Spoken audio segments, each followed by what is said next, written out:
before you even open your mouth. Oh shit. I mean, You just read it. Hopefully you understood it. We would love to add to that. This show is for entertainment purposes only. The views of us don't necessarily reflect that of Unwrap, the podcast channel. So, in addition to whatever it is we decide to talk about, there's gonna be some cursing, gonna be some racy topics. Just just a bowl of off the chain, okay? All of that, okay? Off the meat rack, the whole nine. Please keep in mind, this show is for entertainment purposes only. Please respect that. Take heed to it. Thank you very much. With that being said, oh, me? it's your turn. Oh, well, I want to piggyback off that. If you don't like what you're seeing, go to another fucking channel. Yeah. Get the fuck out of here. We'd appreciate How about it. that? We would really appreciate it. Yeah. For all the haters. Yeah. Get the fuck out of here. We'll call you an Uber to get the fuck out of here. Yeah. We will. For sure. I do want to address one thing before I say everything. Yeah. A bowl of off the chainness? What the fuck is that? I don't know. It just came out. I don't know. Oh, all right. Well, I was trying not to say most of the shit that was in there. You know what I'm saying? Because probably get a pop again. So, you know. Well, it is what it is. You know. But you already know what it is, man. We here. It's Unwrap the podcast, man. We in the building. And you know what? You know what? It's Friday. It's Friday. But do you really know what? You are some variation of excited. Yeah, I'm fucking hip hop horny. What do you mean? Man, it's the weekend. I'm hip hop horny, man. It's the weekend for it. I'm Triple H right now. Triple H. Yeah. H cubed. Yeah. Hip hop horny. Yes. You know how I get when like real hip hop is in the building? It tweaks your tits. Yeah. I don't know about tweaking tits or anything like that. I'm hip hop horny. That's all I'm saying. Meaning I'm excited about this shit. All right. All right. Anyways, how was your day? We'll start with that. Yeah. Aren't you excited? I am. Really? About? You want to elaborate? You want to like? Damn, I'm sorry. I'm being and here. We've been doing this shit for a minute, and you would think I would just be prepared and shit. Yeah, like something like a comeback, a quick jab or something. If I was prepared, jump across the table, stab me in the face. That's usually shit you would say. No, not yet. Maybe in an hour or so. No, we're good. We're good now. We're good. Hey, salute to Ace Vito in the building. What's up? I don't know what the fuck you're doing in Houston, bro, but be careful. You need to bring your ass back. We got some shit going on. Yeah, there's some shit going on. Yeah. But again, let's get back to being hip hop horny. Okay, right, yes. You know what that means. So this whole weekend got me feeling some type of way. Yeah? H cubed. You're hip hop horny right now? H cubed, man. H cubed? H cubed. Cubed. Yeah, okay. Yeah. Be careful with the cube word. It's the end of Women's Hip Hop Month for the Chicago. Talk about that real quick. The Chicago Hip Hop Heritage Museum. It's the last weekend for it. They're honoring women in hip hop for the whole month of July. They were, we interviewed. Wasn't at the beginning of the month we interviewed Artistic? Believe so. Yeah, so he talked about that. Or last month. It's going down, and this is the last weekend. And tomorrow there's going to be a bunch of performances, and a few people are going to be inducted into the Chicago Hip Hop Hall of Fame. One in particular that's very special to us. Who? Ange 13. Ange 1-3? One of the bitches. Ange 1-3? Yes. Getting inducted? Yes, she is. Abducted? Well, I hope. Well, if she does get abducted, I hope they return her in time. Oh, all right. You know what I'm saying? But if you y'all gotta watch out for that Ange 1-3. She's a tricky one. Yeah. So tomorrow, come out. Y'all ain't doing nothing. 45th in Indiana? Or was it 43rd? Okay. 45th in Indiana. Ange is in the building. The festivities are from 12 to 8. Round of applause for that. Ange is not in the building. Oh, Mother Teresa. Mother Teresa in the building. Mother Teresa 1-3. Yes. So yeah, come out, check it out. All right. At some point between 12 and 8, Ange will be performing. Is she? I don't know. What's she gonna be doing? What's she gonna perform? She there with a group? I mean, she's just there solo dolo, just like running the whole shit. What's going on? Well, for 20 minutes, she's gonna do the Running Man. Right. Then I heard through the grapevine that perhaps her and Lyricist might make an appearance together. Lyricist, the group, not the person. No. The group. So yeah, come check that shit out. All right. You know the play on words right there, right? Lyricist. And they're all as in sisters. Yes. but they're also all lyricists. Lyrical sisters is what Lyrical sisters, like Lyrical Lemonade or something. Sounds delicious. I don't know about that. All right, so let's we might as well get on with the show because I'm, I see. I palms are see. sweaty, mom spaghetti type shit. See. Yeah. I see. Sweaty what? Yeah. Isn't that what he says? Some shit like that. Yeah, It's sweaty and spaghetti is in there. Yeah. Something. Yeah. Spaghetti. I don't want no sweaty Palms ass are spaghetti sweaty, though. I mom don't want it. spaghetti. Yeah. So fuck it. We're going right in. That's I tried. All I right. tried. I did. All right. So in the building tonight, we got Jeff, the motherfucking Illest in the building. Can we get one? In the building. He's coming up. He's gonna be over here at some point. At some point. Yeah, he's Two. He's got his mic. Is his mic turned on? He's dropping the money. But all money that hits the floor belongs to the fucking studio. Nah. Gotta make some moves on that. You know what I mean? What's good, bro? What up? Yes, sir. Thank you for joining I'm us. excited about having you here. It's a pleasure. And we gonna just let's get to it. Let's get to it. Make sure his mic is on. Is your mic on? Yeah, it's on. Hold on. Yeah, no, it's on. It's on. Yeah, you good. Mic check. Yeah. Before we get down to business, the producer says, yes, sir. Big shout out to Ash 13. Every chance I get, I like to make sure that we give flowers to the people who led the foundation for Chicago hip hop. Ash 13, not only she's one of the best female lyricists in the game, but she's one of the best rappers in the game. Oh yeah, she set the foundation from Illest to now. For that, I gotta give you props. That's what's up. Round of applause for Annie's 13. And she's in the building. I know. Mother Teresa 1-3. Yeah, so that part is very important. Yeah, I'm big about foundation, and I always honor my heroes who laid the foundation for not only myself but a lot of the rappers and the DJs, the graffiti artists, everybody that represented to the game first. Right. Salute to that. Salute to Ange 13. And shout out to Overdose Music in the comments. Yeah, Overdose Music in the comments. He said, salute Jeff the Illest. What up, Overdose? That's good. Speaking of what's up, Q? We always like for people to tell the people who they are in their own words. Let's get to it. West Side representative, born and raised. Started off in Austin, then in my formative years, I lived in K-Town. Always been a student of music. I come from a family of good music. My dad was a first generation DJ.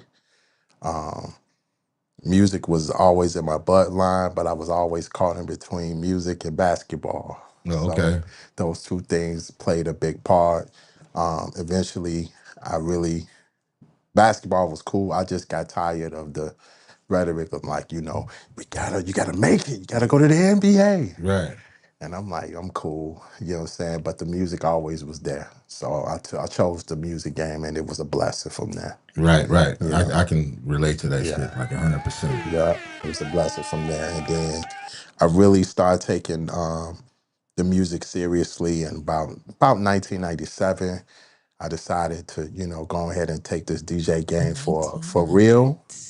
The 1900s. The 1900s. We're not gonna let that just pass on. That shit is offensive. Okay, the 1900s. Yeah, about 1997. I used to play with DJing here and there, but in 1997 when I went to NIU, I decided to take it seriously, and from that point on, it's been up from there. You got bit by the hip hop bug? Yeah, music bug, real talk. Music bug, yeah. But hip hop, that's a better way to put it. yeah, music bug. But the DJ opened doors for everything. When I say everything, I mean everything. It started with Illest.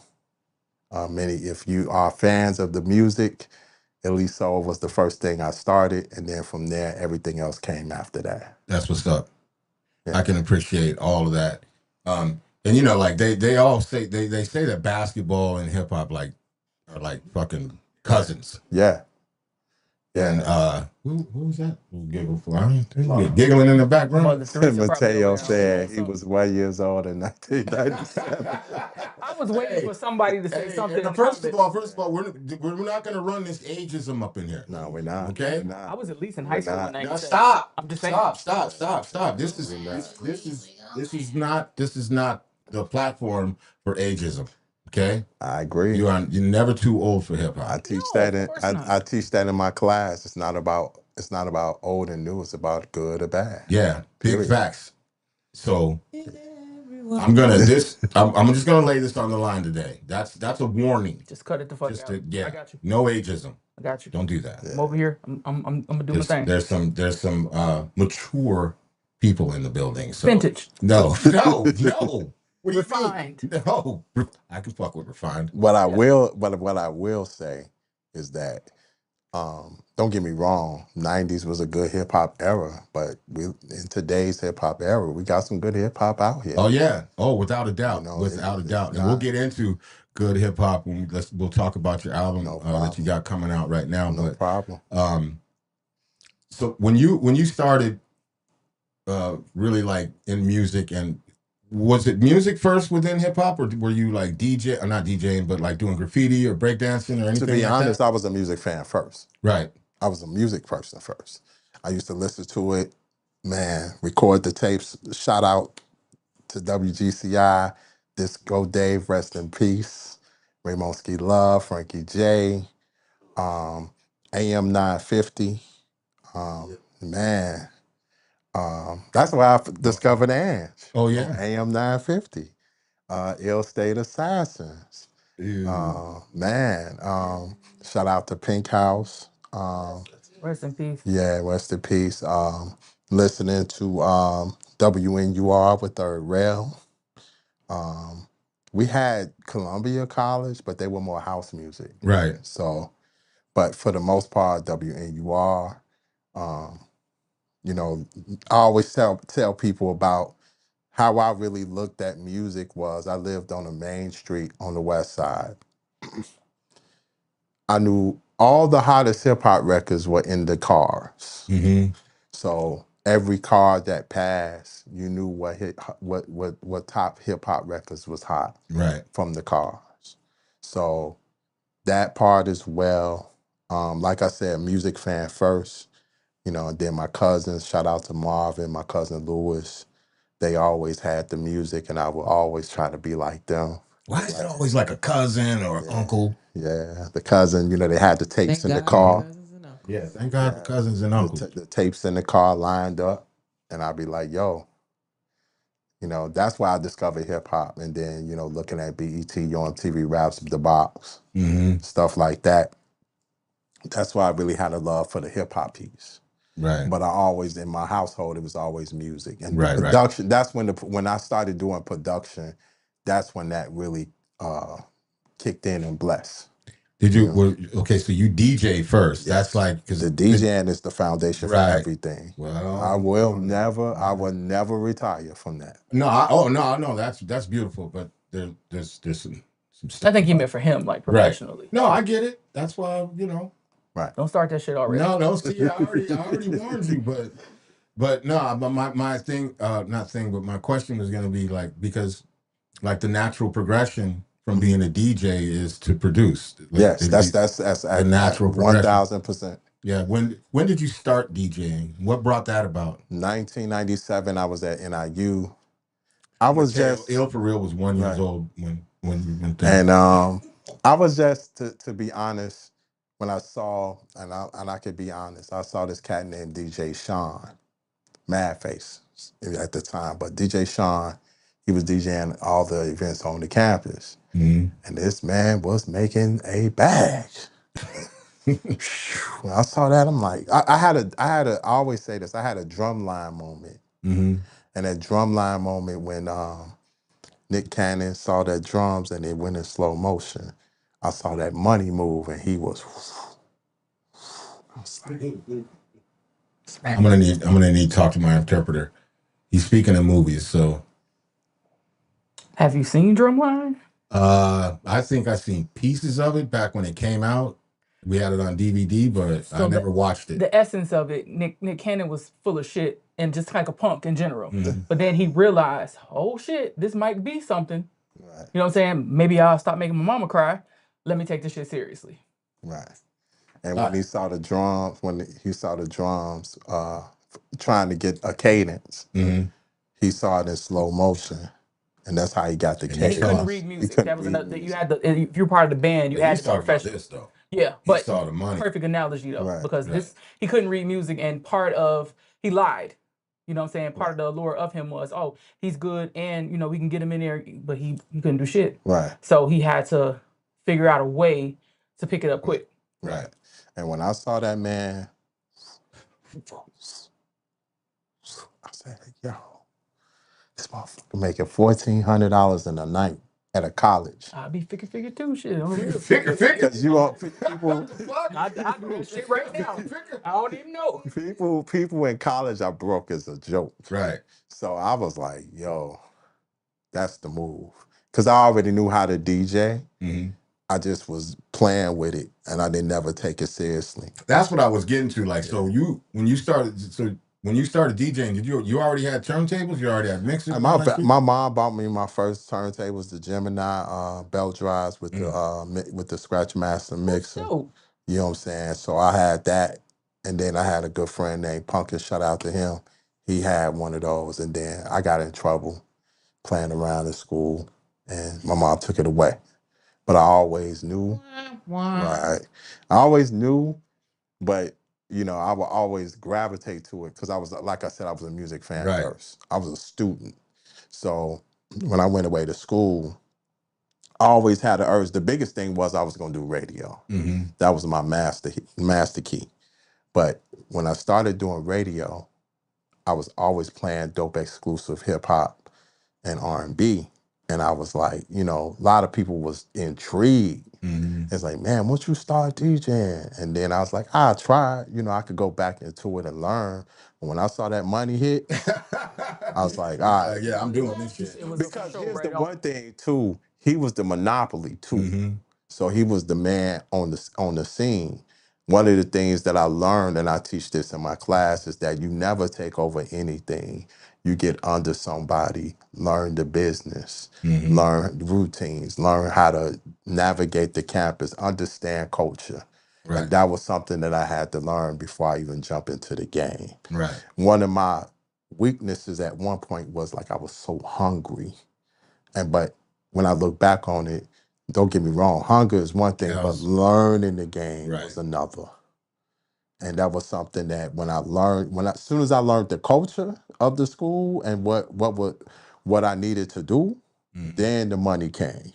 Right. That's what he usually says, what I'm about to say, but I beat you to it. Like, one of the things that we say here on the show is that, you know, we always dropping gems, you know what I'm saying? And that was a mouthful because, like, people don't, number one, they don't look at, shut up, they don't look at the mentorship aspect. Right. You know what I'm saying? And then you could I think, compare this to any type of culture where if you go somewhere new and you just think you about to come in there and balance the situation, you're going to fail. You're going to fail. Like a lot of times, like I've heard this in many times, but the music game and the drug game is the same. Yeah. Damn near. You just can't come into a spot and thinking you be Big Gambino, Kingpin, and taking over. Right. They're going to kill you. They're going to shoot you. They're going to mess you up. You have to learn the culture, understand what's the science about everything. Because at the time, for me, don't get me wrong, I love me some boom bap East Coast hip hop at that time. Right. But at the time, you know, we was there, but it wasn't that kind of feel at Northern. You had so many different fields, and you know, you're dealing with sororities, fraternities, stuff like that. You had people who were like hood cats, and then you had your regular hip hop boom bap cats. So you had to mix that flavor up, and that was something. Segregated culture. Yeah, it was a segregated culture within Black people. I always tell people NIU was like a HBCU, but on a PWI move because it was so close to Chicago. Well, yeah, y'all was considered bougie and SIU was ghetto. Yeah. Yeah. But at that time, though, when I started DJing, that shit changed. that hood shit was heavy, but I learned how to navigate. That was something I brought to the table. I brought a flash and a flair, but I also made sure everything was represented too.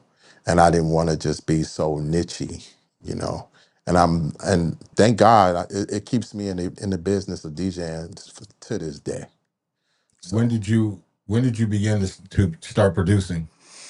about, let's say about 2006, as on the executive side. The Illy Soul project was much more like a thing that I kind of cultivated. Had a vision. Mm-hmm. It started how, like, I'll give you an example. Soul Selector DJ, shout out to DJ World, Lee Farmer, INC, Kevin, I forgot his name. It'll come to me. All right. Kev was the one that said, "Hey, yo, Jeff, you need to create music because you have a sound behind your DJing. Mm-hmm. People know you when you DJing, and your sound is distinctive." And I said, "Okay, cool. Let me think about that." Shout out to my man Jay Hollins. Shout out Jay Hollins. Yeah, That's my guy. Jay Hollins had a single Mm-hmm. called Saturday Night. And I heard it. I'm like, this is a banger. It's a dope R&B record, but it had that hip hop feel that was like, it was kind of Mary J. Blige's, but it was us. It was Chicago. So I said, yo, let me get that. And I used to play it everywhere. Broke the joint. From that point, me and Jay was real tough and tight. Anytime he had a record, he always sent it to me. From that point, his producer was his name, Anton Genius. Jay Hollins introduced me to him. He's like, this is my producer. Man, check his music out. And I checked it out. At first, I was like, the beats are ill, but, you know, he want to sing. Nah, it's not. I brought the CD back to him. I said, yo, you need to rap more. You know what I'm saying? Your vibe is there. The music, the production is supreme. The vibe is there. About 3-4 months later, he came back. He gave me a CD, and it was perfect. Then he asked me, hey, Jeff, I want you to host my mixtape. I said, give me some time to think about it. All right? And then one day I was at church that Sunday. I'm sitting there listening to the word, and I got a vision right then and there. Everything. I hit him. As soon as I got out of church, I hit him. I said, hey, yo, have you ever thought about doing a mixtape with all Chicago artists that really don't get that love, but it's showcasing the production, the beats you make, and we just produce it. And he's like, you know what? I got 4 songs already ready. From that point, we built an album. Took us 6 months to do it. We were done in January of 05. Matter of fact, the Bears was going to the Super Bowl that year. That was 05. Wow. And then we finished the album. We finished the album at the end of the year, December of 05. And then in 06, we dropped Illest, the live series. When we did that album, not only the trajectory of my music career, the production aesthetic started happening. But as far as me being a person that helps become a resource, that really shifted. Right. From that point on, everything changed. When you I don't mean to cut you off. Go ahead. When you first started producing, what was your weapon of choice? When I first started producing, it was Ableton Live. Ableton Live, okay. So Ableton Live, I was actually teaching Ableton Live first, and then Ableton Live endorsed me, and then from that point, that's a good look. I was actually teaching kids how to use Ableton Live too, so I was learning it as well as they was learning it. That's what's up. So I loved it, and then from that point, right when I was about to work on Late Night 2, and I started picking producers for it, COVID happened. Oh. When COVID happened, some people at Serato introduced me to the beta version of Serato Studio. So they was like, listen, you're going to love it. Give it a shot. And I said, okay. Give me a minute. You know, I'll see.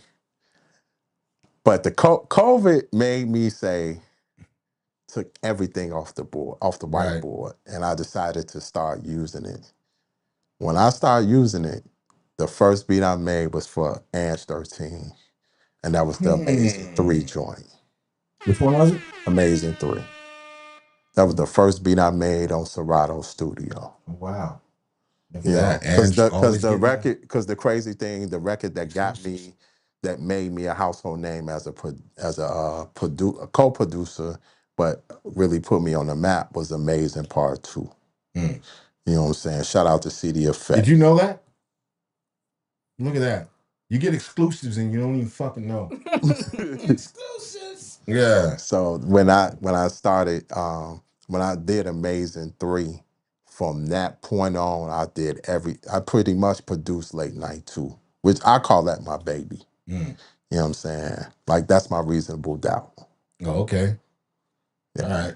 So, because there was so many things that were going on. do you use Logic anymore? Me, Ableton? Ableton, I'm sorry. Here and there. Here and there? Here and there. I do it mainly with my R&B production. Oh, okay. When I do a lot of R&B stuff, that's the one I use. Because of the simple fact that when you use Ableton, like if I wanted to do like some keys or whatever, I could do key joints on there, keyboard Right. pieces. How important would you say it is to be able to pivot within the music industry? Like, it would need to be equipment, software, or even understanding, or being in different places and understand, like, oh, maybe I should go over here and work this. You got to follow your spirit. I think the thing with me as a DJ is that I'm not just a hip hop DJ. You know, Okay. I'm all around. I could do a stepper set. I could do some real hip hop shit. You put me in the hood, some hood booger drill shit. I could do that. Hood booger. What's wait. What's hood booger? You know, the girls ratchet. You know, the okay. guys dreads. You know, smoking, doing what they want to do. They drilling. Chief Keef, Lil All that Durk, shit. all that shit. Yeah, got you. You know what I'm saying? And I could do it. You know what I'm saying? No problem. You know, and I was taught that way. Like I said, Soul Selectors built me like that. They said, Jeff, do not limit yourself. Be able to be a chameleon in the DJing scene. You could do a house set, no problem. You could do an EDM set, man, no question. Right. Can you do a homecoming with some kids? No doubt. And from that point, it made the DJing was the thing that made me learn how to pivot as far as production is concerned. Right. Because like with me as a producer, one of my main goals was to not just be a hip hop producer. Most of my favorite producers, not only they did hip hop, they did R&B too. Right. Like Teddy Riley. Rest in peace to Chucky Thompson. I love Warren Campbell. Warren Campbell's dope as fuck. Yeah.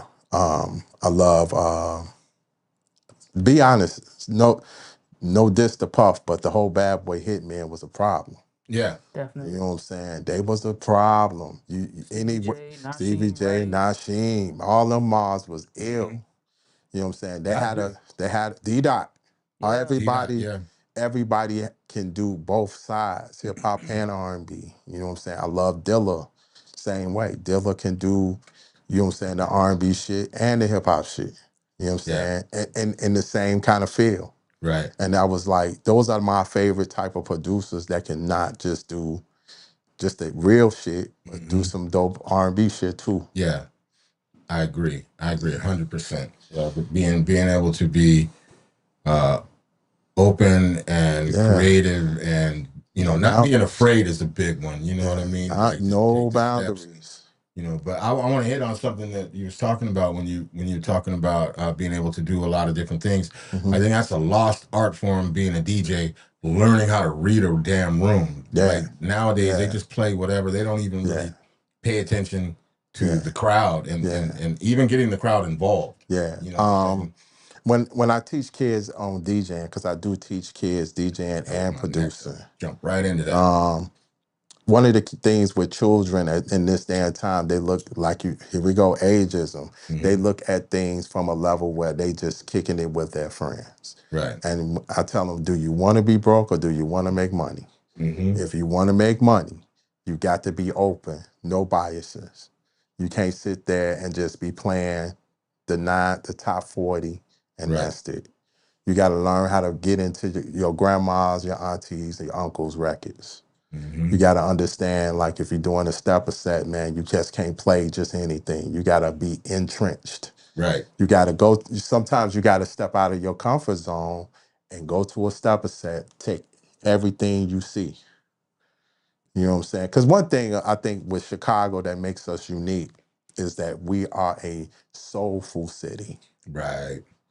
When we look at stepping, soulfulness, house, soulfulness, the hip hop that we make, the samples, soulful. You know what I'm saying? We have a soul in the city that we don't get we don't get recognized for.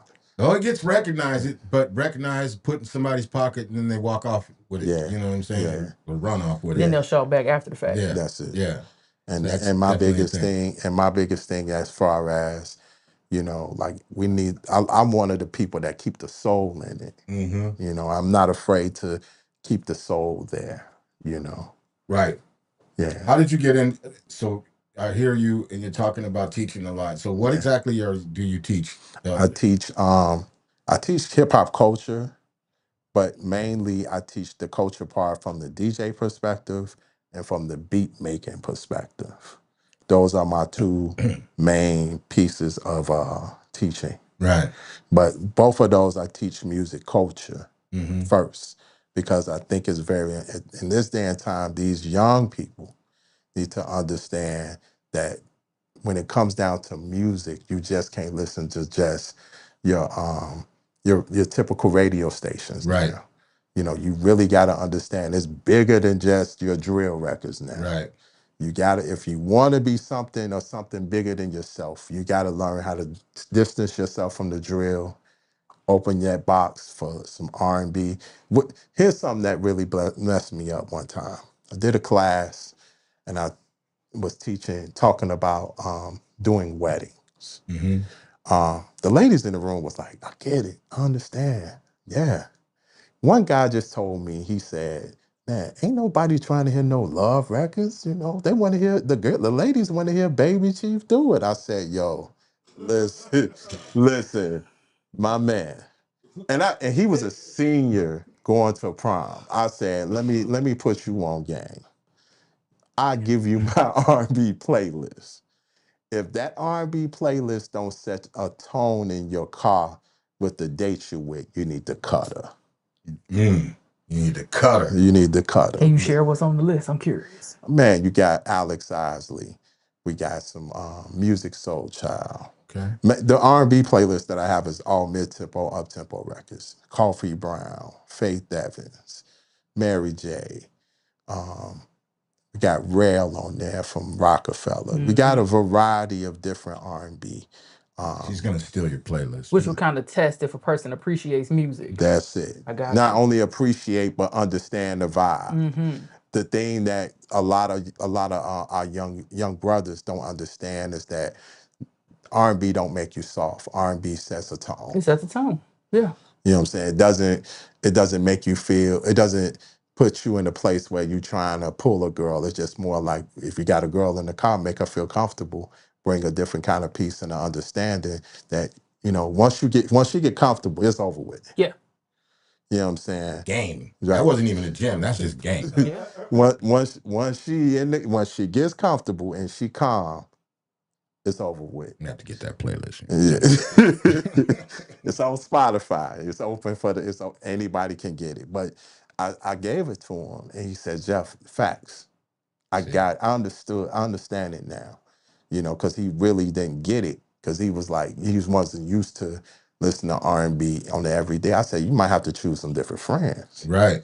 You know what I'm saying? It's nothing wrong with listening to R&B. You know what I'm saying? It doesn't make you no soft cat or anything, especially if you have a girl. And if the girl ain't checking for it and she want to hear Sexy Red or whatever. Oh, yeah. She's no. Well, for the record, I've never heard anybody else say, Chief, baby, do it out loud, because we have a teenager in our house, and that's how we, I was like, what's his name?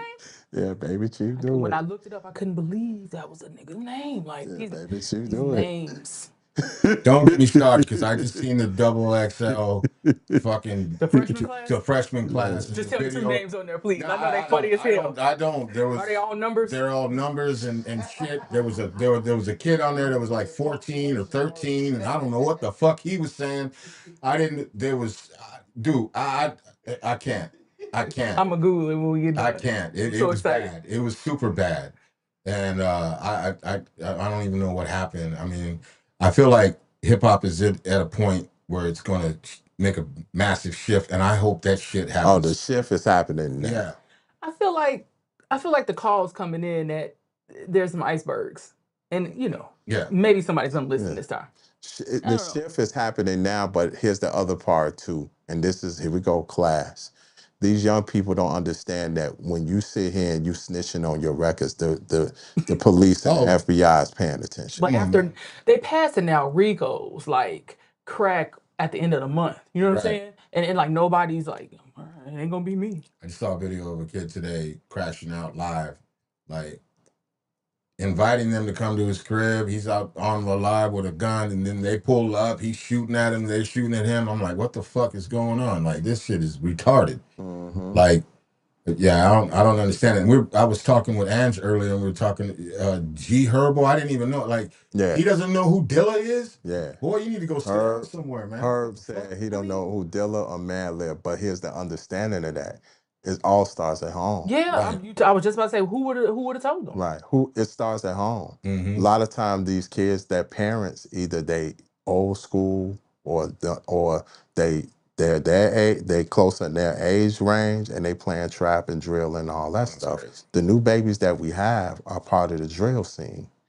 These are the Chief Keef kids. These are the kids that listen to Chief Keef, the whole D-Lo Shuffle movement. These are the parents now. So with those people being parents, and they in their household, they didn't get the same understanding of what good hip hop is all about. Right. You can't help it. Or even being diverse as far as your ear and what you listen to. Right. We come up with in an age where we were listening to rock, new wave, punk, you know what I mean? Anything that was dope and good that we could get our hands on. Yeah. And the thing with me being in a class of teaching these young people how to be musically superlative, not just be genre, sticking with a certain genre. If you're gonna be a producer, you just can't be in a certain genre.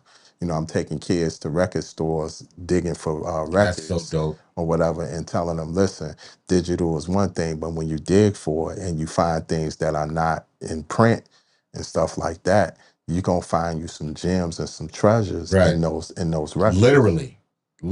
Yeah. You can find yourself some money too. You won't even know it.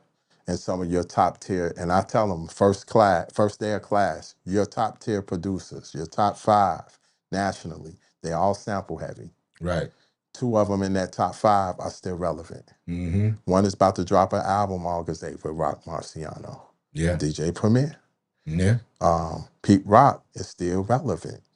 And not only they're only relevant as producers, but they relevant as DJs. Yeah.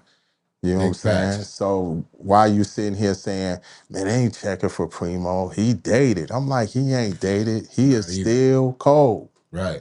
You know what I'm saying? And people need to really take heed to how he moves. You know, he's not loud. He's not really upfront. It's the music that speaks. If the music speaks, who can stop you? Right. If Period. Music speaks, you ain't got to say shit. Because I'm listening to your music. Right. That's it. That's what's up. Yeah, and there's big bags out there for this. Oh man, he's one. Primo is the one. If you really want to make this money, you want to see a blueprint of how to make money as a producer, look at him. This man started, I say he was one of the first producers that was charging 5,000, 6,000, 7, 10, 12,000 a beat. And people ain't flinching. Not even. They say, not even a little we'll bit. take that. Yeah. Because they know when you have a Primo beat, it speaks value. You know what I'm saying? He's legendary. People don't he's so legendary, they call him the curator of the New York sound. And he ain't from New York. He's from Not Texas. from NYC. You know what I'm saying? Yeah. That's wild. Like whenever I think about stuff like that, like someone who is like the epitome of hip hop or rap or even East Coast production, ain't even from the East Not Coast, from the East. from the South. Yeah, same thing with Ninth Wonder. Yeah, Ninth it's Wonder, from the South. Ninth Wonder is from the South, but the East Coast sound is coming through him. Mm-hmm. But hey, I tell kids, don't feel like you should be, gated to the whole mainstream move. There's a whole bigger movement outside of that. You know what I'm saying? Like it's a powerful movement when it comes to production and DJing as well. When do you think the shift kind of started? Because I know that there is a shift and it's coming. And it's already It like really started. here. To be honest, the dynamite was lighting up when Nas was doing those albums. Those King's King's Disease. Disease and the Magic Projects. Mm-hmm. He lit the dynamite. From that point, 25, you really seen. Well, last year you seen LL Cool J drop a project and got respect. Right. People were like, LL is back. You know what I'm saying? But LL did it his way. He wasn't trying to be part of the youngest. What up, Matt? He wasn't trying to be part of the younger crowd. He was doing him. He had Q-Tip on the beat. It was a new sound, but different. Right. You know what I'm saying? You have to be open. My parents didn't teach you. Wow. Laying in the house. Okay. When we were talking about that, I was saying that I had at one time my son produces and I'd make him listen to music and a lot of stuff. I don't want to hear all that, you know what I mean? But I did told him, like, in order for you to even make you want to make real moves, you want to really understand this, you got to understand where this shit came from and how, like, there's songs that you hear and you don't know that song came from this song, which came from this song. You're hearing 5 different steps of a song that really originated over here. Great production. Great production starts with, if you want to be a great producer, you have to be a student of the music. Yeah, period. Absolutely. Musically, you got to understand where the sample, where the stuff comes from. You have to be a strong student of music. You know what I'm saying? You just can't buy a fucking a pack of music, one of those beat packs, and it's in a certain genre, and you think you finna get pop. They do. Popping. They do it. They do it all day long. No. That's why we got right now. That's why we got all this cookie cutter shit. Everything sounds the same drum pattern, same everything. Everything sounds the fucking same. Yeah, we gotta do the work. Well, asking both of y'all from a producer standpoint, when you said that, it made me think about it. If I'm like a mainstream artist, right? So I got a machine behind me, I got a lot of money, and people are just sending me beats. And let's say one producer send me a beat pack, it got 20 beats on there, and I listen to it when I get a chance, right? And I'm picking 6 beats from this to put on this project. I feel like it would be so much more authentic if they just sat down with a producer and did a project. Yeah. And they vibe, they vibe off each other or whatever. Because there are a lot of times where you'll hear some shit and you'll be like, this shit is not cohesive. I think it's good to have the one-on-ones, because most of my projects now are one-on-ones. The one-on-ones, like, I give you an example, R&B project, Soliloquy. Me and the kid, the way that the relationship was built was, one day I'm at home, I'm watching Chicago PD. Crazy. Usually Chicago PD don't have no fucking music. You already. Shout out to the Black G Lords. Yeah.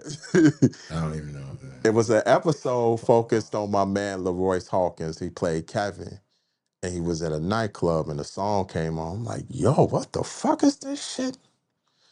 So I had it on DVR, rewind, I pressed Shazam, and the song popped up. Nothing like tonight. And I was like, man, this is a good record. I hit her on Instagram just by chance, and I told her, listen, can you send me that record? I'm a DJ based out of Chicago. I think it's really, really hot. Send it to me. She sent me the record. From that point, she said, what do you do? I said, I'm a DJ, producer, I do what I do, whatever. She said, why can I hear your music? I sent her Late Night 2. She heard it 3 records in. She was like, yo.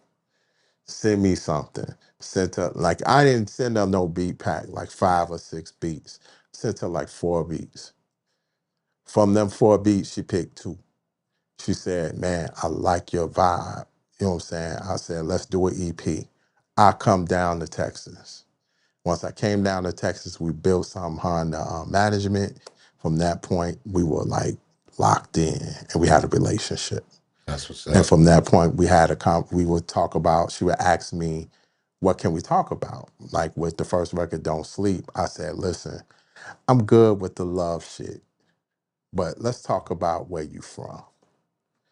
You know, people will get you, because she checked me when I first came down there. I'm like, man, you from Dallas, Fort Worth? She said, hell no, I'm from Fort Worth. Right. Separate. Let's cut to the side. Fort Worth is Fort Worth. Yeah. Dallas is Dallas. Only the airport group it together. Right. And I said, easy. I said, like, let's talk about where you from. And she broke down Fort Worth, Funky Town, the place, the people who represent everything. And I said, talk about your love for your spot. Because I never heard that on an R&B record. Most of the time when we deal with where I'm from is more on the rap side. Right. I said, let's talk about where you from an R&B side, and give love to your city. And from that point, we did Don't Sleep. And then we talked about, and this is where we became real close. She said, man, I want to make a slow song.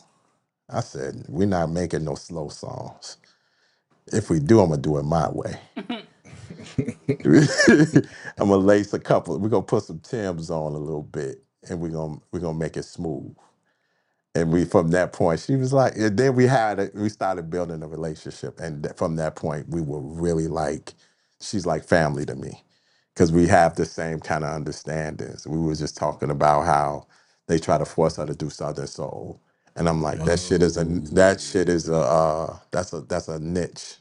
a niche. It's a niche. I know people that are in the whole Southern Soul movement, Jump the Broom Entertainment. Shout out to them, but that's some different shit. Yeah, like it's different. Yeah, it's some different shit. And it's niche-y. She said, Jeff, very niche-y. She said, Jeff, I'm good with that. I said, I understand. Because we actually we finishing up our remix project. Then we're going into her solo. I'm helping her EP that. And then from that point, we're going to get ready to do chapter 2. I just thought about the Southern Soul shit. Yeah. The Southern Soul shit is like, now you're going to talk about ageism? That's them concerts be over by like 6, 7. You know, motherfuckers got to go eat dinner and go to bed. It's a day party. Yeah. Day party action. Yeah. But the crazy thing is not only is niche, it's real cliquish. Yeah. And they be kicking it in the daytime. Right. And it is what it is. Drinking Bartles and James. They Yeah. drink Bartles and James anymore? Nah, they drinking all the, like, it's like, actually what's crazy now is that not only Southern Soul is coming, but that trail ride shit with the boots on the ground, that's coming through. Lord have mercy. You know what I'm saying? That's a whole movement. Yes, it is. Trust me, they tried to drag me in that and produce some songs with somebody, and I was just like, I can't. Trying to get your boots on the ground on? Man, look. That shit might go viral. No. It will fucking No, I'm talking about the Southern Soul shit. Like, I was Tim's like, on the ground. I'm good. They already got it. New Balance on the pavement. I'm too good. They already got the Timbs on the ground. Shout out to my man. I don't need nobody throwing granny panties on the stage. No, Yeah. I'm extra good on all of that. Yeah. Well, then we're gonna rock with it. Oh, you know, shit. you already know what it is with Dolly Parton, man. You guys are missing the whole train on the Dolly Parton thing. I hate to tell you.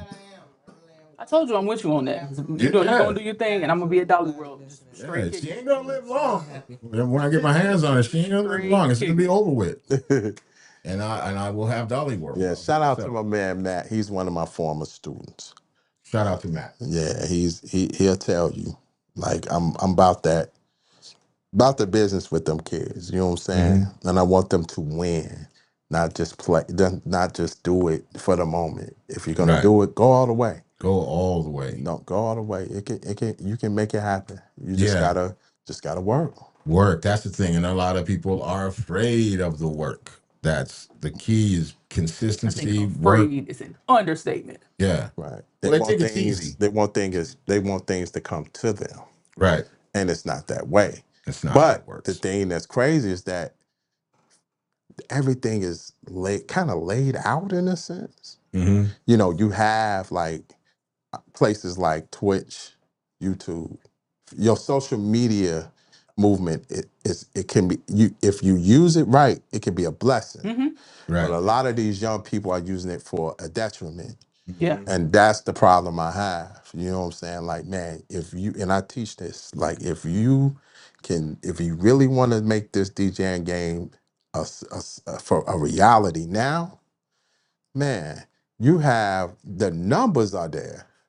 You have 400 some odd kids in one spot.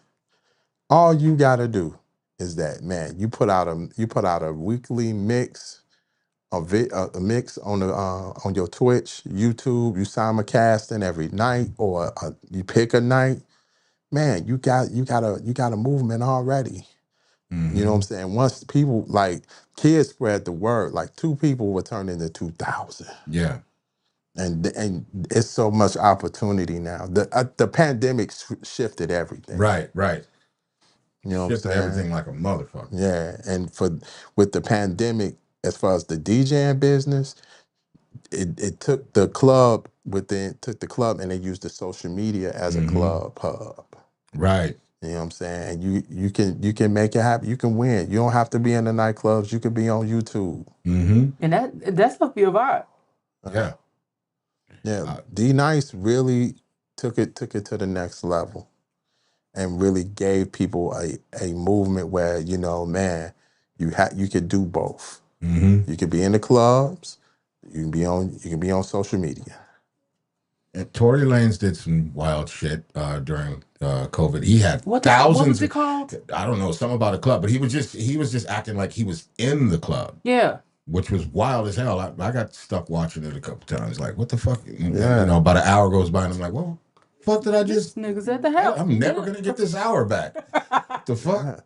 Yeah. And it's limitless now. Yeah. It's no excuses. There is no excuses. I'm telling you, before we first started getting on Rumble, and I just have to tell this quick story because you're talking about no excuses. So I'm doing research, you know, before we started live streaming on Rumble, and I came across a live stream, and it was this guy had his knee up, and it was like 3,000 people in the chats going crazy. Like the whole shit was going crazy, and I'm thinking, like, what is he doing? You know what I mean? Because the camera was just pointed. Literally, he had shorts on, and it was just literally pointed at his kneecap. And I'm sitting there watching. I'm watching the money just pile up. It's like 3,000 people, and they're all talking. And every once in a while, you hear him take a sip of something. You know, he's like, or you hear a, that's it. Wow. Just the camera on his kneecap. I watched that motherfucker make $37,000. Wow. And I watched that shit for 45 minutes, and I was like, wait a minute, what in the fuck is going on? He just made $37,000 with his kneecap. It's a lot of kneecaps in That's the a room. man. Look, I was like, well, shit, I don't know. I'm about to show. Never mind. Some elbows. Yeah, with the elbows, some Little fingers, or shoulders. something. I was about like, yo, something got to give. Like, but it just goes to show that, like, if you have an idea, if you have something, the opportunities are out there. You just have to, you know, put the fucking work in. Clearly, he must have been doing the knee thing for a while. Yeah. You know what I'm saying? Because, yo, he's killing it. But I want to go back to some, because you talked about the shift. I say LL, but I'm gonna tell you this year, I'm gonna be honest. I'm gonna be real. Clips. Listen, album of the year. If they don't get album of the year right now, I don't know what the fuck. Clips. I always tell you I love those guys, man. Yeah. Like Clips. But he got his brother back. Number one. Yeah. But I've always said, ever since, like, I think they came out when I was in high school, I have always been obsessed with just how colorful they are with explaining the same shit. Like, the cocaine just wears a different sweater. You know what I mean? Yeah. I absolutely love it. Clips really took this year and turned that thing around. Yeah. And I agree. I say about May, when they said we back together, the album is ready to go. I said, And the rollout for the album was crazy. That's when the rollout happened. Man. And they did it so old school. Mm-hmm. They did straight radio, TV, and they wasn't moving around doing crazy shit. They wasn't getting on Castanet. They dealing with respectable journalists. Yeah. And even on that's YouTube. Every place that they've been on podcasts and everything has all been respectable shit. Yeah. Even the Tiny Desk shit. Do you guys feel like, so if we can go back to, let's say, like the mid 90s, early 2000s, where people had like budgets for their situations. Right. And you couldn't fuck around. You know Right. what I'm saying? Because if you did, you throw your own money away and that's your problem. Yeah. But do you think that now, because we're in the middle of the shift, it's happening. Do you think that as we get toward like the end of the shift and like the end of the ice age, do you think that we're going to be back in that territory where there's going to be the fight? It's a fight now. Yeah. Right? Like you got people like Clips, Rakim coming, Freddie Gibbs. I was just gonna say Freddie Gibbs and Alchemist's new album is Deep coming. Fucking crazy. Rock come out August. Rock Marciano come out August 8th. Nas got a slew of albums. Slick Rick just dropped. Awesome album. Dope. Which is a dope album. At first I was like, it's okay. Yeah. But I re-listened to that new Nas, the one with him and Nas. Yeah. 008 or whatever. Documents. That shit. Because I listened to the whole album when it dropped, and I was like, come on, Slick. In my mind, I'm like, Slick Rick, come on. But what really did it for me was the movie. Right. Yes. The movie did it. The movie did it. And when I saw the movie and how all the visuals played, I was like, yo, this is a great album. Yeah. And he's 60. Yeah. No, I'm loving that because like I feel like with hip hop, you know, obviously you get older every year. You know what I'm saying? And the people who you love when you were 17, they're assuming they're still alive. They get older every year as well. So you're growing and living with them. The fact that these people are still giving us art, and you know, and we're adults, I think that shit is amazing. Especially now using the tools that you know that we have. This like this. I think it's excellent. I think it's we have to have like us speaking to the generation, these younger kids, and telling them, yo, you ain't gotta do this wild shit. Yeah. Be you, be okay. It's okay that you came from a 2-parent home. Right. It's good. You know what I'm saying? That's what I love about the Clips, their interviews. They talk about with the first song on the album, like, man, we came from a good home structure, discipline. You know, my mom wanted us to stay together. Our dad, when I decided to step back, my dad said, come on, man, you need to get with your brother. You know what I'm saying? We need to hear that. You know what I'm saying? And there's nothing wrong with that. You know, everybody, every rap artist, and you know, people was throwing shots at Jadakiss because he had a good relationship with his father. Right. You know what I'm saying? Which is crazy. And he started a business with his dad. The coffee business. Right. Yeah. I'm like, yo, that's a good thing. Just because they rap, even though he had a 2-parent structure, man, a lot of kids still have little ruckus going on, still do bad shit. You know what I'm saying? It's not, that's not it happens. So the thing for me is that I'm glad that we're seeing the OG movement come back to the forefront, and these kids need to pay attention. Especially like I told the kids, you look at the rollout of the Clips. Crazy. And the rollout is different. You know what I'm saying? You don't see them doing wild stuff. You know what I'm saying? And then the whole movement, some people throwing shots, talking about they too old. It's not a flex. No. If anything, you should be looking up to them. Right. Yeah, like who doesn't want to still be relevant 25 years after they put out their first shit? Exactly. But you know, at one point we had younger people that were in the limelight. They'll go do radio and they'll ask them who their influences is, and they'll say some wild shit. And then somebody will be like, well, what about Rakim? What about Tupac? And they'll be like, man, fuck them. But now, when the young people don't know who somebody is, they'll be like, oh, I don't know who that is. Let me do the knowledge. I feel like the respect is coming back around. I feel like people are listening now. You know, they're open to figure out what's going on. I believe they realize that shock value, weird clout shit is It's not what you want. That shock value is going to be a detriment. It's going to be a problem. Like what we just said with G Herbo. G Herbo said he don't know who Dilla is. He don't know who Madlib. Your people know. Yeah. Your management, Mickey Halstead, he should put you on. He should have never let you say that. No, right.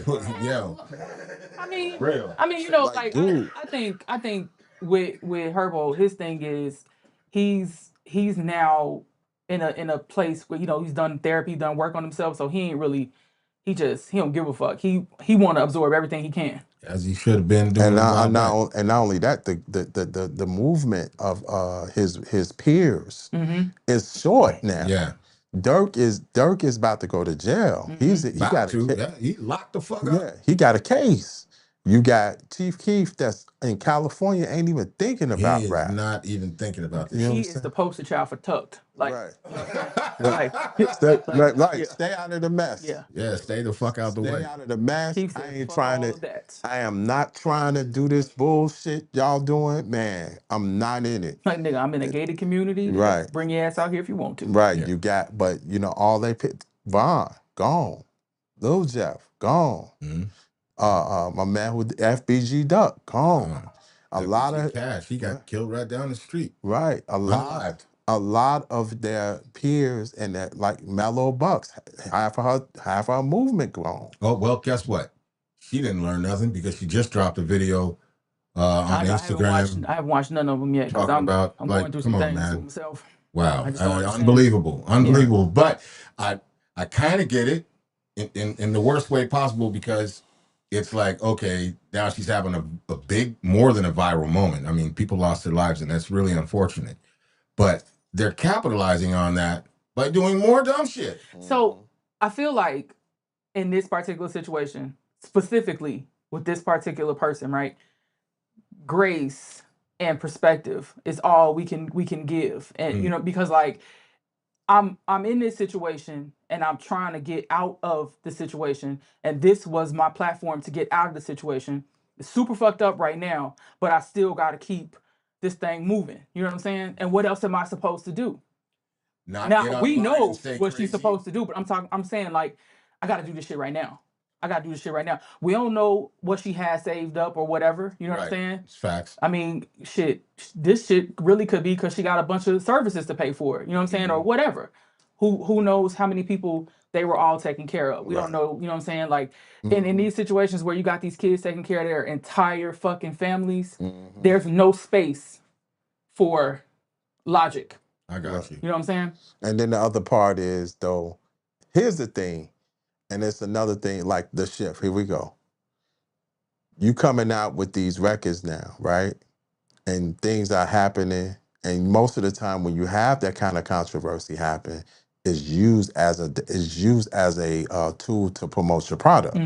That stuff don't work no more. You know what I'm saying? People are like, we can't have that. You know what I'm saying? No. Like, we going back to the 90s where that violence, that the violence that's being attached to you, we can't deal with that. And then not only you know, don't get me wrong, she may have to do what she got to do, but you got to think about the problems that you created. Yeah. You got a spot closed up. A woman who had a business can't open her doors because of the whole movement. You know how we are in Chicago. Chicago is changing. Any moves that are reckless, it's gonna affect. Yeah. And we have, and that's something that I tell kids too. You can't sit there and think that, you know, one incident is gonna be part. You can't have the 50 Cent theory. Right. You know what I'm saying? Those days are done. Especially in the climate that we're in. You know what I'm saying? Any move you make is going to be used as a tool to destroy you. Right. Not be a blessing. You know what I'm saying? Well, I mean, you know, we got it, but you know, you reap what you sow. That's it. I ain't got nothing to say on that. And I think that people need to understand that along with you reap what you sow, you get what you pray for. So you really have to be careful what you pray for. And then also too, you have to prepare yourself for the things that you pray for. Right. And the people you keep around you, the energy you fester, you know what I'm saying? The way you talk to yourself. If you constantly talk about how tired you are, Oh, you're gonna be fucking tired all the fucking time. man. You know what I'm saying? If you are sad for whatever reason, but you kind of root yourself in gratitude, you can help to kind of get that shit together. But it's like it starts inside. Right. You know what I'm saying? But some people And then just too, she might have to change the company she keep too. Without a doubt. Fucking definitely she does. know, like- Or like he said though, Jeff, let's be honest. If you from 79th and Essex, you know what the fuck going on over there. Oh yeah. Yeah. Probably maybe should move to like Let's move somewhere. 87th or the way the fuck the other way. I don't know. Right, you know what I'm saying? Oak Lawn. But let's definitely not make a song about how 17 niggas got drilled on 79th and Essex, and then you're kicking it outside of the building on 79th and Essex. What the fuck are we talking about? That's it. Yeah, But that's it. you know, there are so many different examples of. I remember Dirk did an interview maybe like 7 years ago, and they were asking him about how he feels about the shit that's going on. It was like in the height of the just bad, and they asked him about his family. Like, do you worry about your family being here and you going here and doing this and that and the third? And he said, "Hey, every day I'm trying to get my mom to leave here. She don't want to go nowhere because she kick it all day with her friends, my aunties. They're having a great time because they not in the middle of a gangbanging per se, but it's like that doesn't mean that, you know, but you got a lot of people that are like, I paid for this house, I live here my whole life, I don't give a fuck what going on. Can't nobody move me. Right. But when you rap about, you know, the shit that you rap about, and it's gonna affect your family. It will. Yeah. That shit will be right on your doorstep. You gotta move. You gotta do. make a Lyric move. Versatile. He just popped in for a second. What up? What's up, Verse? Oh, by the way, hey Ash, that lyricist, I'm throwing a beat to you. Give me some time. Give me some time. You hear me? Let's see what you can do. Man, anytime. I'm here for the challenge. Let's just see what you can Lyric do. Versatile, what's good, man? Let's do some business. Anytime, man. Yeah. So one thing you didn't say, who has been pushing that movement and that shift, is Griselda.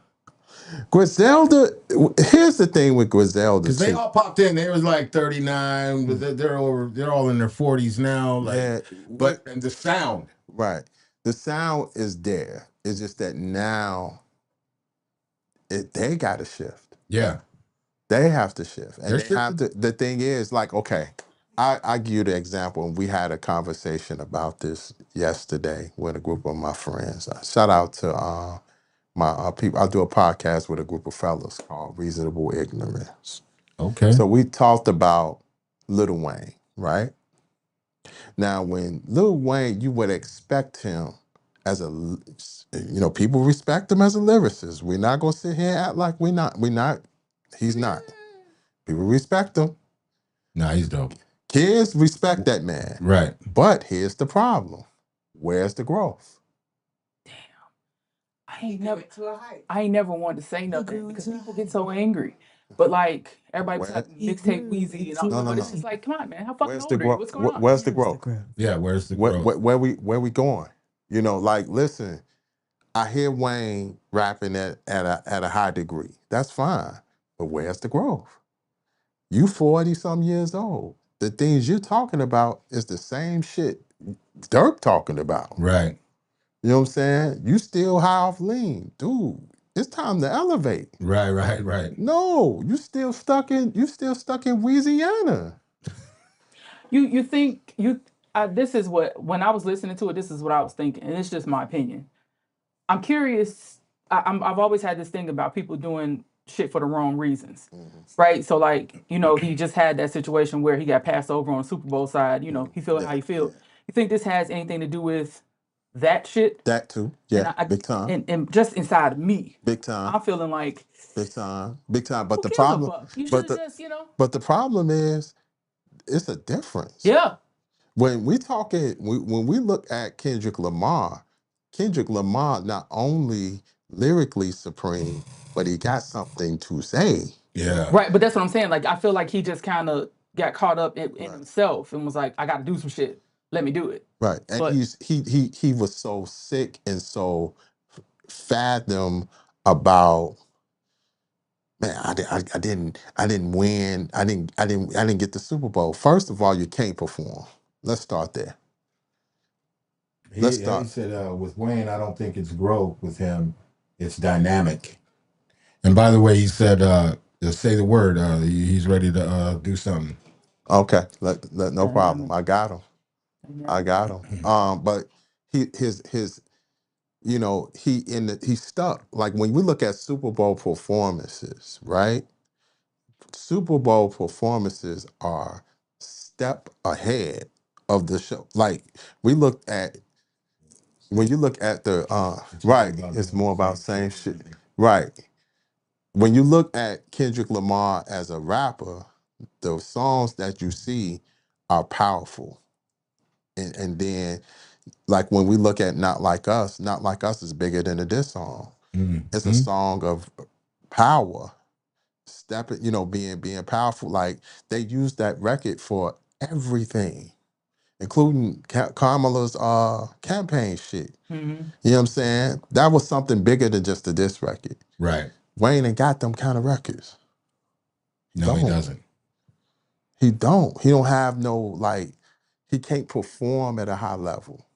But he does have that type of influence, though. The influence is one thing, but the power, like the records. Influence wouldn't be power?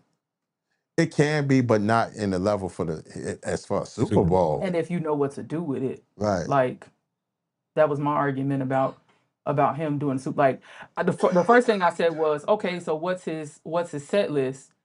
And Make it rain. I think about it too, like, think about Lollipop. all the eyes that are watching the fucking Super Bowl, right? You got all types of people. So I kept saying, skater kids, us, you know what I'm saying? And throw me in there. Well, I mean us as a whatever, people who like hip hop. And then some the more mature side, and then some of the people who were just fans of his. Right. That's what you got. But then you got Kendrick, where everybody knows who the fuck he is. So right there is, you know what I'm saying? And then also too, from the standpoint of the white people who are funding the situation, if they don't know who you are, then you need to make it make sense as far as the money is concerned. But I'm saying in a real way. Right. Like you have to put a presentation together that says, okay, here's Lil Wayne, and then here's Kendrick. Yeah. And then what I'm saying is this one is more sparkly than this one is. Right. Because it just is. And I kept saying every time I had that conversation, I'm not saying Lil Wayne ain't shit. Please don't take it that way. I'm just literally saying this is what the fuck these people are looking for. I get it.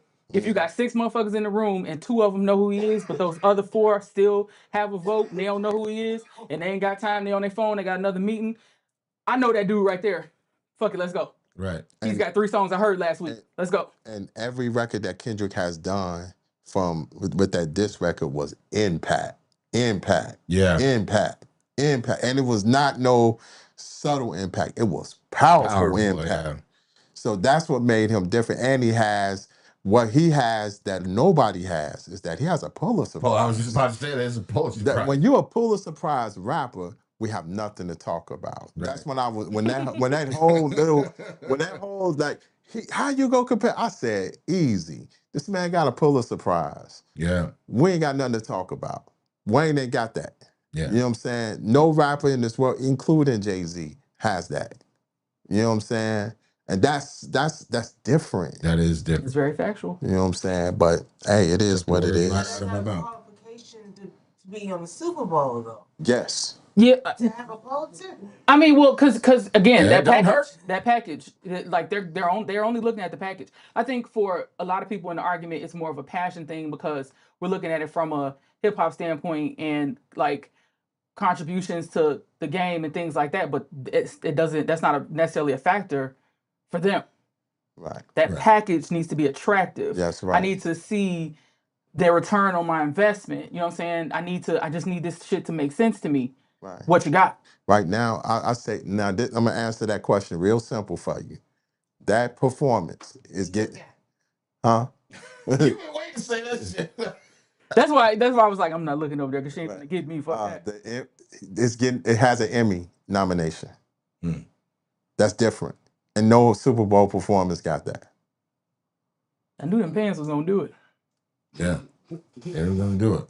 You know what I'm saying? But hey, yeah. It's all about the pants, man. So, hey, do me a favor. Play the intro music real quick. Because I forgot to put You Got to Chill on there again. So we got this part of the show we got called You Got to Chill. Okay. It's a series of questions. Come on. You can ask them any way, answer them any way you want. Facts, opinion, whatever. It's up to you. There's no right or wrong answer. You know what I'm saying? I'll probably agree with everything you say. Right. My cohort over there, on the other hand, probably. Yeah. She's always, I don't know if you noticed, but she talks a lot. I thought Ann just said I got trust issues. But anyways, we're going to get started with You Guys to Chill. All right. Good luck, sir. Godspeed. Let's go. All righty. Hold on. You can turn the music off. Lyric says New Orleans was literally the only opportunity for Wayne to do a Super Bowl, and it would make sense. Nah, that's crybaby shit. He got mad because they didn't throw it at the Super. I mean, he didn't get picked because it was in New Orleans, man. But that shit's dead and over with. Yeah. So sit down, Lil Wayne. I think Hurricane Chris was mad at him. You know what? What the? The Hurricane Chris need to go sit down somewhere too. You know what? I forgot what the hell. Wait a minute. Who was the other one? The other one, somebody just got Cash out. sent to prison for Cash Cash out. Huh? Cash out. No, was it one of It's cash out. Hurricane Chris or one of them? On my neck wrist, I'm cashing out. Whatever. Yeah. Morons. But anyways. I didn't know the nigga had a record label. Well, here we go. All right. You got to start off with your digs. Oh, shit. Come on now. All right. So, just to give you some context. You are this person as far as everybody else is concerned. You look like them. You sound like them. Your handwriting's the same. If you were to have a phone conversation with your mother or this person's mother, they would think this was their child. Face-to-face meeting, same thing. You go meet this person's personal banker. You're signing documents. They think you're them. But you know. When you look in the mirror, you see you. You're like, what the fuck? Okay? But they see said person. Kind of on some Freaky Friday shit. If you wake up tomorrow and for 24 hours you were Drake, what's the first thing you're gonna do? Make a better album. Damn. Make a better album? Make a album that I could really spit. Are you telling me you're gonna go at Kung Fu Kenny? Would you give yourself the executive producer credits? No. What? I would get the best producer in the game. I would probably at this point I would get like Conductor. I was waiting for you to bring up Conductor because he's like my new favorite motherfucker of all. At this Conductor point, is like ridiculous. But what the fuck that got to do with you? How you gonna capitalize off this situation? I gotta win. But Drake wins when you wake back up. Yeah, because he's gonna be back him. And the album gonna still exist. Hey, Crody, when did I make this album? Right. I gotta do it because I'm getting hit right now. But can you make me executive producer? I would. You ain't going to his bank signing over some bread or anything? I sign some bread. Yeah, there we go. Get on that plane. Yeah. I respect that. Send a Bugatti to the crib. Yeah, that would. But I'd like one of those too. I'm not gonna lie. I do like What Do I Miss though, but I just don't like the video. It's trash. Yeah, the video bad. But you know what? That song was basically recycled Drake. It was Drake doing Drake. Last week for the first time. I didn't realize it was a video for it. The beat tough, but it's just the video. I'm like, yo, you in front of guns. The beat is dope, but it's just Drake doing old Drake stuff. Doing the same shit. Recycled. I don't know. Yeah. When we go to lunch tomorrow, I'm telling about that shit because I don't, it upset y'all. I don't like that type of shit. Mm-hmm. Viral or slow grind? Slow grind. Slow grind. Okay. Big time. Put a star on that too. What's that? Put a star on slow grind. Star on slow grind. Yeah, because I think when we look at hip hop, I come from an era, especially musically, where some of your greatest albums took some time to make. Sade, Maxwell, Layla Hathaway. They took time to make those albums to make it really, really good. Right. Sometimes you have to take a step back and let the music marinate. It was such a privilege to be able to. I was talking to Jay Holland just yesterday, and we were talking about the new song with PBE with Messi, Tequila, and I was like, that song is like it's the music, everything about it is like really timeless. And we were talking about the numbers that it's doing. Shout out to Jay, shout out to Messi. And I was like, that's, even if it's doing good now, that's a song that a year or so from now, 2 years from now, it may just pop up, and next thing you know, it's gone. Like it On some just hits summertime shit. you know what I'm saying? It blows the fuck up because it's one of those type of songs, you know what I'm saying? And it's really dope. But again, shout out to Jay Holland and PBE Mexico. Yeah. That's the slow grind. That slow grind is different, and I think sometimes it's good to do that because you have to live every day. You have to, it's many reasons why the slow grind, but one of those things is you got to live every day and let the music speak. Yeah. Especially if you make a timeless material. I still get people asking me, when you gonna make a video for Classic Me? When you gonna make a video for certain records? And those records I put out my first album in 2014. I put out Late Night 2 in 2021, and it still works. You know what I'm saying? Yeah. Classic. Let the music speak for itself. Music speak for itself. Gems always being dropped on this show. You people need to pay attention. You ain't watching it now, listening now, go back and watch it again. Shoot, like performing your classics speak volumes too. So perfect segue. Is a hype man still needed in hip hop? Yes. Why? Depending on who you are. It like with Public Enemy, right? Chuck D is very serious. You need that cut through. Flavor Flav bring the cut through with that seriousness. Like it being referred to as a cut through. Cut through. You know what I'm saying? Like, for example, when Chuck is Jagermeister, but Flav come in and give you the juice. Right. To cut down off the seriousness of that Jagermeister, like, oh, this is tough. Yeah. You know what I'm saying? Flav give you that, okay, he calms it down, but still gives you that hit. That's the Coca Kahlua, wherever you mix that. Right. Busta Rhymes is powerful, lyrically supreme, but Spliff Star gives him that flavor and the movement where he can move around a little bit. You know what I'm saying? And add that add the animation. Who would have known that some shit like that would be necessary though? That's crazy. It's necessary. And me as a DJ, when I DJ with my artists, I kind of gives a different feel. I'm not too much hype man, but I'm much more cut through. You know what I'm saying? To give it some presence. You know what I'm saying? It's very important. You know what I'm saying? Now the difference is if you got like Lost Boys. Don't get me wrong, I love the Lost Boys. You know what I'm saying? If it's just Cheeks and rest in peace to Freaky Ty, that was crazy. But it's Cheeks, Freaky Ty, and the whole crew from Queens, that's too much.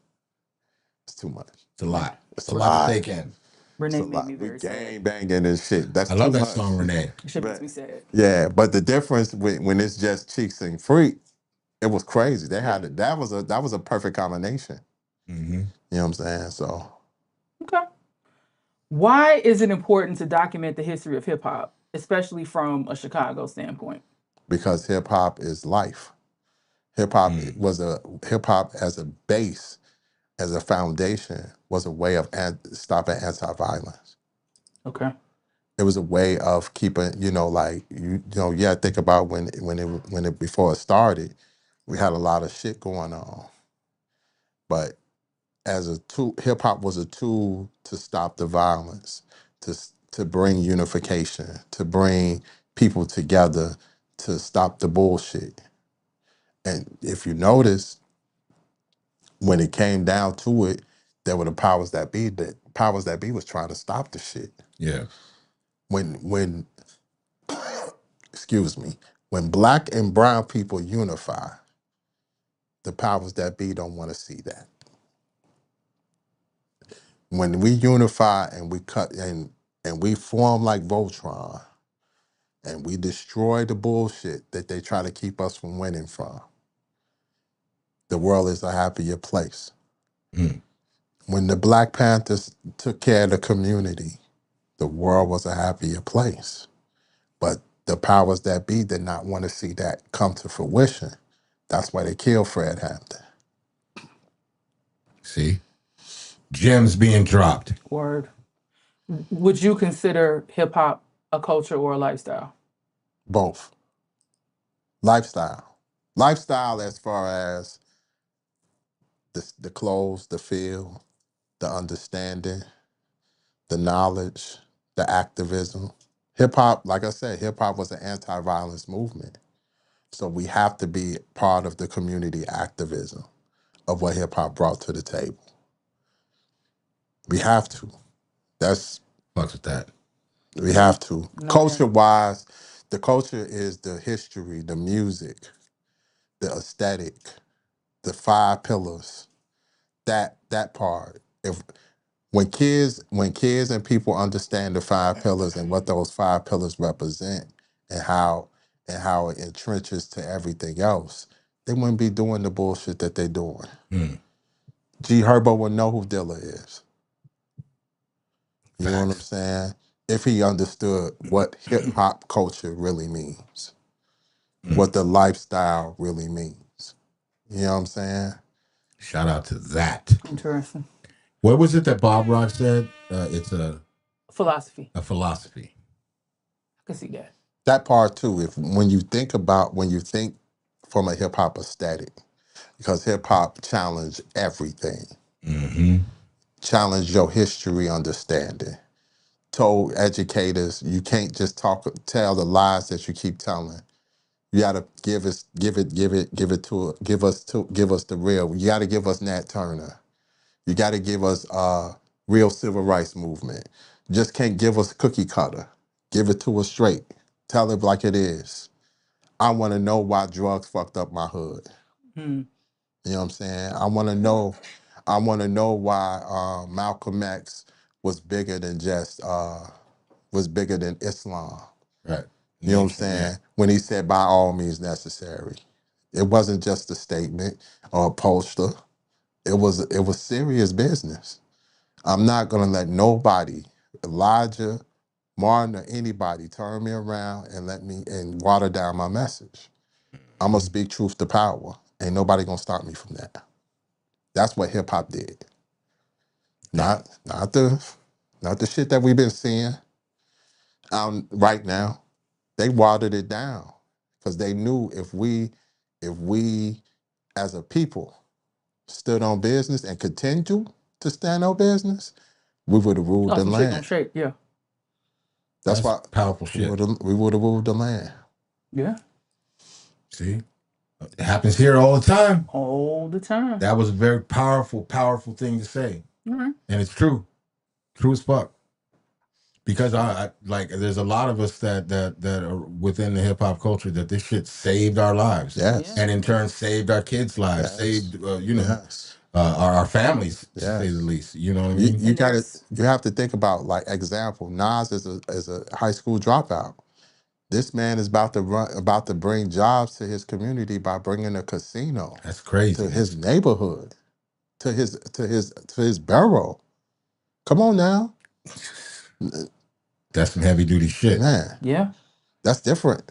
Yeah. I feel like the culture itself brings we get these people like every so many years that they come around to do what they supposed to do, and unfortunately they get taken away. But you got your Tupacs, your Nipsey.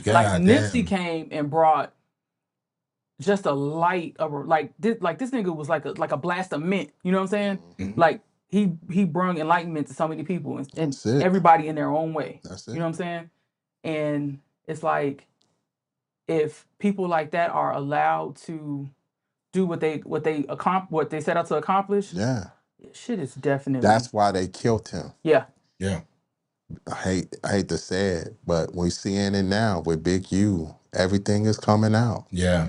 He didn't like the fact that Nipsey was trying to change the change the subjectory. And where do I of fall in that shit? right. He wanted a peace Yeah. versus saying, you know what, he's changing the community. I need to be behind that. Yeah. Right. You know what I'm saying? He's putting incubators Mm-hmm. in my neighborhood so our children can be better education wise and how to be entrepreneurs. But instead, he like, bump that. You know what I'm saying? I want my money. Yeah. You know what I'm saying? Take many me a chiefs. contract? Insane. Too many chiefs, not enough Indians. Nah. Everybody want a piece of the pie when somebody makes a revolution. Right. But nobody wants to follow the revolution and just be part of the revolution. You feel what I'm saying? Yeah. You know, if you see revolution being done, just be a part. That's the same thing. Fred Hampton. Yeah. Fred Hampton was being a revolutionary. He said, I'm gonna revolutionize Chicago West Side. I'm gonna take this. We're gonna build on it. Even sat down with enemies, and the enemies turned into people that said, hey, we following this revolution. And the powers that be was like, Oh, we no, can't no, we no, can't no. do that. No. And they took him out. Yeah. And even from the people who you can't see the revolution or what it's gonna do for the people and how you would be positively affected by it because you're too worried about where I'm gonna fit in. You know what I'm saying? Like shit just don't make no sense. That don't make no sense. And I'm like, man, when revolution happens, just be part of the revolution. Yeah. Your part is gonna be highlighted. Or at least don't be part of the problem. And everything came out. Yeah. The problems came.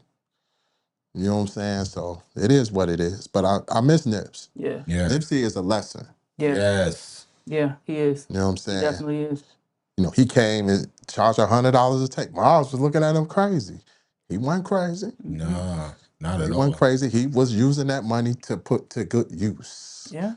But you can't see the play being made if you're looking at the bottom of the net. That's for sure. Mm. And I Look think at you over there dropping analogies and I think the world metaphors is and just shit. full of motherfuckers staring at the bottom of that net. Versus saying, hey, how we can come together and take the net down Yeah, for sure. and pass it around the community. It's enough. Oh, it's more than enough. More than enough. Yeah. So much money out here for the weirdest shit. Kneecaps. For real. Message. Or you know what? At bare minimum, Yeah. get your YouTube channel. Go fucking grocery shopping. That's it. Record that That's shit. it. You know what I'm saying? Because people like watching weird shit. You know what I'm saying? Like everybody we were talking about this the other day, and when you said this shit to me on the phone, I laughed. But I'm one of those people. I prefer to watch YouTube on my TV now. Mm-hmm. It's gotten to the point where I'm only watching certain shit. Most of it is YouTube. But I don't fuck with YouTube unless I got like 4 hours to spare. Right. You know what I'm saying? Because I'm about to be on that shit for a minute. You're going to go down some kind of rabbit hole. Some kind of goddamn rabbit hole. But it's more comfortable to me if I'm watching it, you know what I'm saying, on the TV or whatever. Like, you know, things are changing. And I mean, like, you got to adapt and adjust. But at the same time, though, like, you can't be mad when other people move faster than you. Man. Or they find success in it. I just had a conversation about that in my class. I'm like, you know, I said, I know who's doing the work, who's looking at YouTube's, who's paying it, who's doing YouTube University when it comes to these beats. Yeah. And I hear it. You know what I'm saying? Because I told him the first thing I said, you need to subscribe to the Serato page because you get the basics of how to use Serato Studio. As soon as I said that, I'm like, I give it about 2 weeks. Let's see who's coming, who's using it, who's not. The ones that was using it was murdering them beats. They was taking the beats, transforming them, man, murdering them. The ones who was not, you can hear it in they move. Right.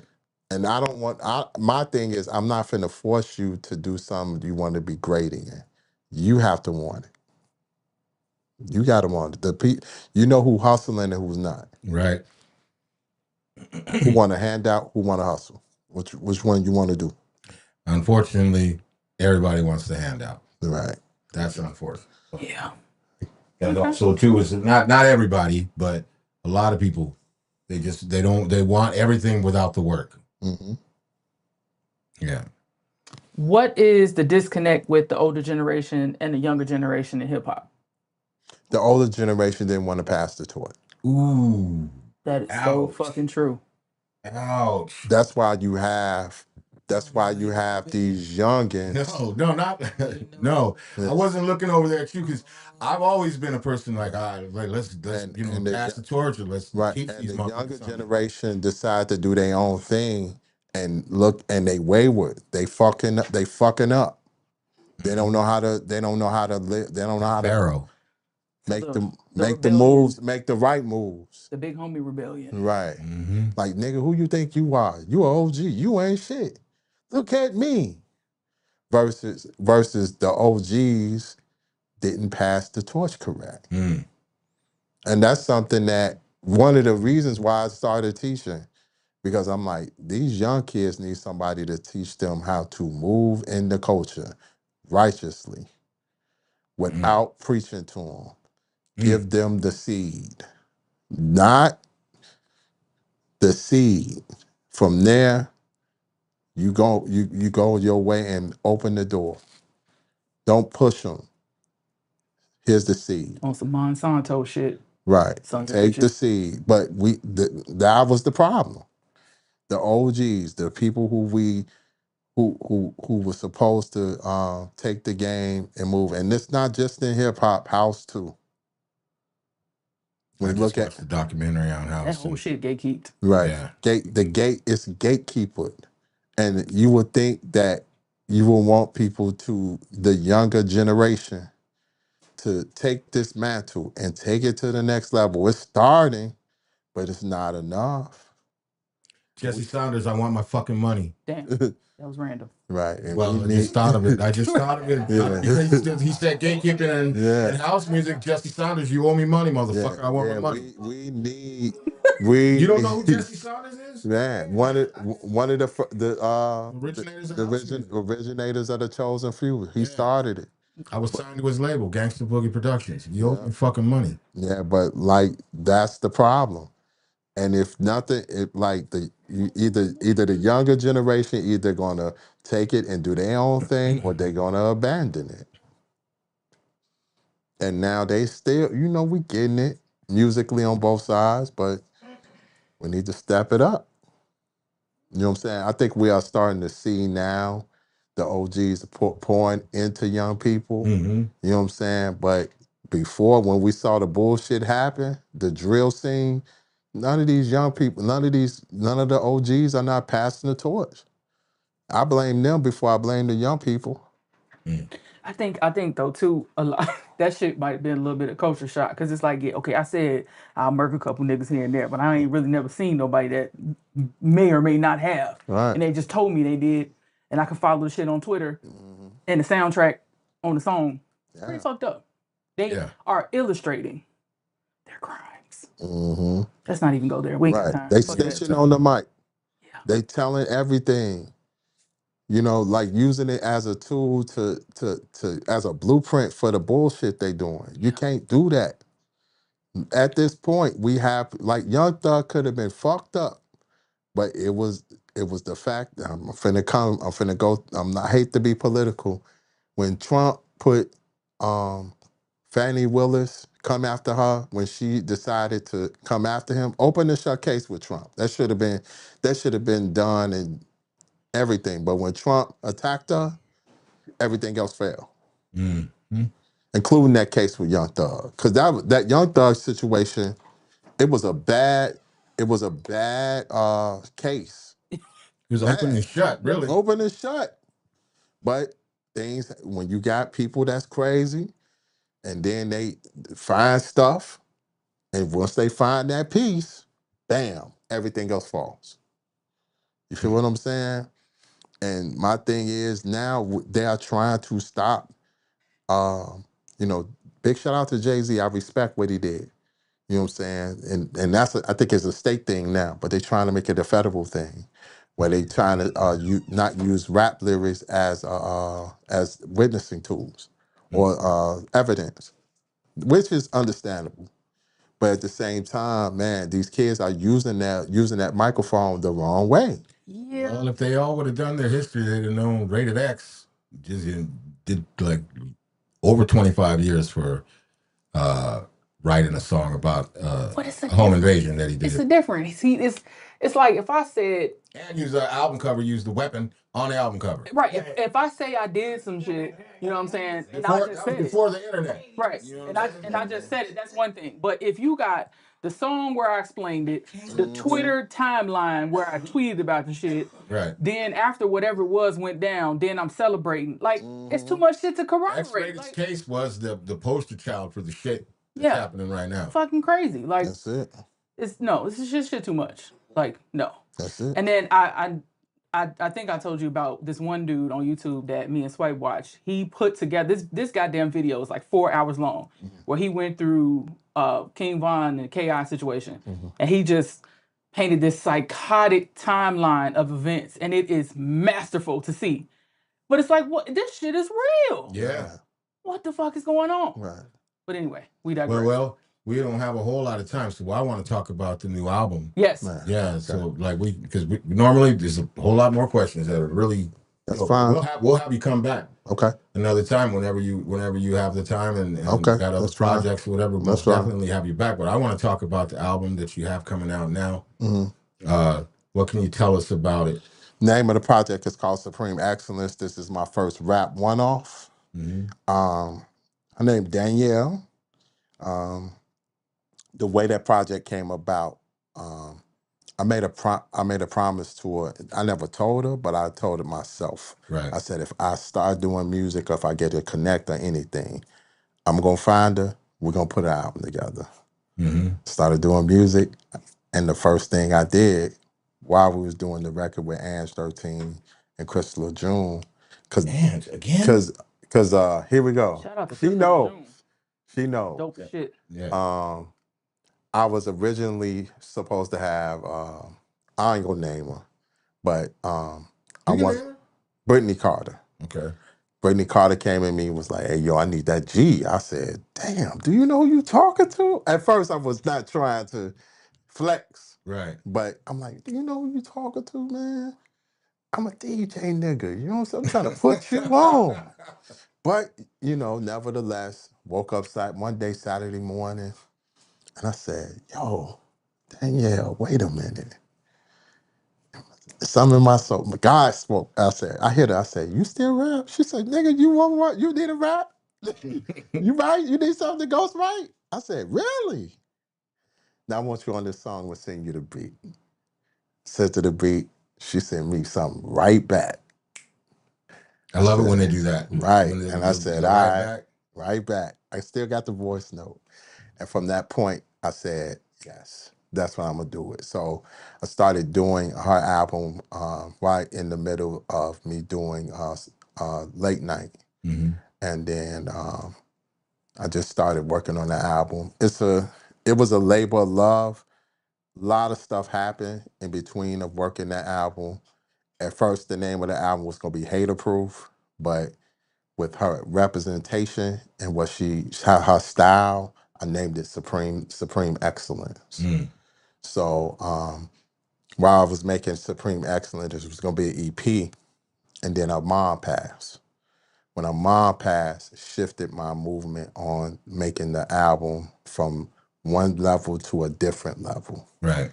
So I made some other songs, Paradise, Better. Then I got some other producers in the mix. Big shout out to my man, Ken Lewis, Fifth Element. Who else? I know it's one. No, that's the only people I use this time outside of myself. And from that point, the album was born from that point. Which joints did you produce? I produced Danny Intro, Melanin, Lori, Better. Yeah, Better's good. I like Better. Paradise. Paradise, dope. All the interludes. That's it. Let me ask you this, because I got Together. Together was good. Which is the one that's I don't remember the name of it, but it's like it's it's almost with no drums. It's just the woman singing. There's like a kick. Keep Living. Keep living. I like that shit. That's my man. I like that sample. It's my man Ken Lewis on the beat. Yeah. So you did the interludes. Yeah. So you did light work. Yes. What possessed you to do light work? Shine. Like, man, her at school. So it didn't have nothing to do with Dilla. Nothing to do with Dilla? No. Dilla was the inspiration. Okay. I say this. That interlude represents her when I first met her. Right. Before I get into the aesthetics of the interludes was like the album Supreme Excellence was my Mecca and the Soul Brother. Okay. My tribute to Mecca and the Soul Brother. Because that's how I look at Danielle. Danielle is like my CL Smooth, female CL Smooth. So, you know what I'm saying? So with Like Works, when I first met her, every day without fail, flavor, she was always dipped, dressed to the core. Nautica, Tim's, jeans, backpack. Next day, heels, skirt, trench. Next day, ice. She was always killing. Right. I'm like, what the fuck is this motherfucker? This girl is ill, yo. So come to find out, my man, shout out to my man Toriano, he was like, hey, yo, Jeff, man, this girl can rap. I'm like, what the fuck out of here? He said, that's my girl, man. She dope on the mic. She got the Jesus piece. I'm like, nigga, please. Nah. So what happened was one day,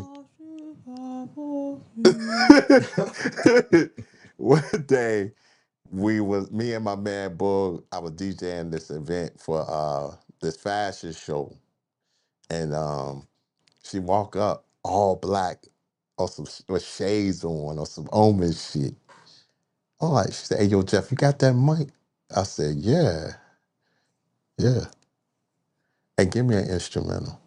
I had Lil' Kim, Queen Bitch instrumental. As soon as I dropped it, she started rapping real smooth. What Animal like though. Right. I'm like, yo, me and my man, boy, like, you hear this shit? This girl rapping. Oh, no. From that point, I was like, man, that's when I said, yo, I gotta rock with her. And then from that point, we always kept in contact. You know what I'm saying? But it was all about timing. You know what I'm saying? You know, we're working on a follow-up too, but that's on the way. Get ready, Ange. About Ange. I had met a lot of female MCs, not a lot, but a few here in the city when I first moved here.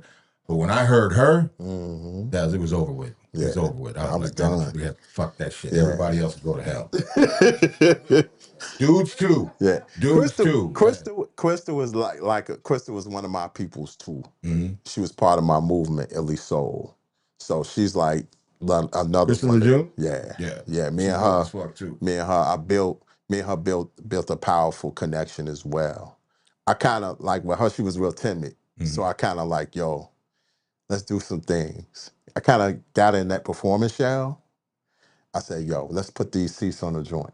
And let's rap with calm. And let people know the power of your words. Right. Then from that point, you get up and let them have it. You know what I'm saying? Yeah. So, I got mad love for the ladies, man. Mad love for the ladies. Can we get us some horns or something? It is hip-hop heritage. You want to, while you're here, real quick, tell them about, no, we'll get to that in a second. Because I still want you to talk about the album. Go ahead. So is it, the album is out now? No, it's not. It won't be. It will be out mid-September. I got 19 joints altogether with the interludes on. It's like 19 joints. Yeah. That's a lot for nowadays. The songs are short. September. Yeah. Yeah, September. Do one intro. I gotta bring it in tough because the more and more I listen to it, the way I might do it though, when I go back, I'm gonna put the interludes with the songs. Okay, because I was just gonna say the arrangement that you had sent me, I wasn't like sure. Is that the arrangement and how it goes? Yeah, the way it goes, I'm gonna have like 1 through 19. No, it's gonna be 1 through probably like 12 or 13. Oh, okay. So I'm gonna have the songs, the interludes in the background because all the interludes are like 30 seconds. Right. So they're gonna come in and then the next record, then the next record. Nice. What was the inspiration besides her for the album? Because you Supreme excellence. When I look at female rap, first of all, here we go. Female rap. Well, MCing. But well, let's talk about the lady, right? When I look at the mainstream of female MCing, they trying to make the female rapper look like a hoe. They ain't trying. They have successfully done it. I was about to say she's wearing a horse uniform right now. A little bit. Sluts, Yeah. drug addicts, Mm-hmm. shooters. Dude, I was just gonna say dudes, right? Might as well like say, Right. like dudes. Shooters, instead of like, man, excellence, Right. luxury, respectable. The essence of femininity and such. Yeah. Femininity, but still strong. Yeah. Though. Right. You know what I'm saying? Being proud to be a black woman and stand on it. Mm-hmm.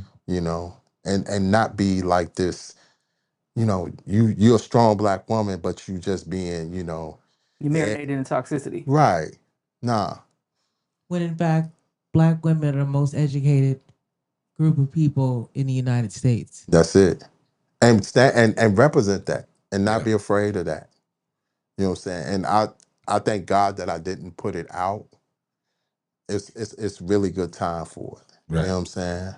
And I will fight to the finish to not let her be overlooked. That's what's up. I can appreciate the hell out of that. Can we get some applause and some applause? Are you gonna be at museum tomorrow? Got a DJ. I might stop through. It's around my house. But I got a DJ though at 3. That's what's You know what up. I'm saying? Get the bag, man. You didn't I'm hear gonna be what there. he said. I'll be there. Anne's gonna be there, so I'm gonna be there. Yeah. Got to go up there and represent some unwrap. Yeah. And all that. Yeah, but yeah. Check out the ladies. Man, the ladies, man. We and one thing I always said, my mom spoke truth to power. Without the black woman, there would not be anything moving. Hey, take it easy over there. See, you said that and she almost lost it over there. We got merch coming with that saying, We really debate. Me and her been. What's the rollout looking like? Big merch.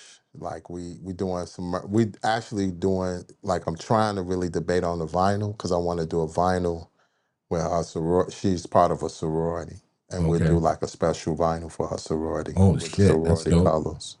But we got the Lori tees, baby tees for the ladies with the quote on the back.